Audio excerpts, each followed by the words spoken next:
ভাই, বিদেশে আইলে কত কষ্ট করা লাগে। সাইডেও যায় কাম করি কষ্ট কইরা, আবার রুমে আইলে রান্না করো। রান্না না করলে খানা নাই, কি করবো কোন?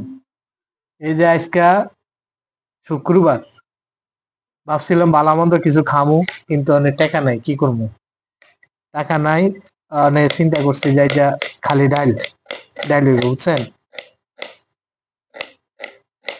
প্রবাসী জীবনটা এমনই ভাই। দেখেন এই যে পেঁয়াজ কাটতে আসছি, আরো এই শাক লতা মতা দিয়ে গেছে, খাইতে হইব। কারণ টাকা বাঁচাইতে হইব, টাকা না বাঁচাইলে ফ্যামিলি চলতো না।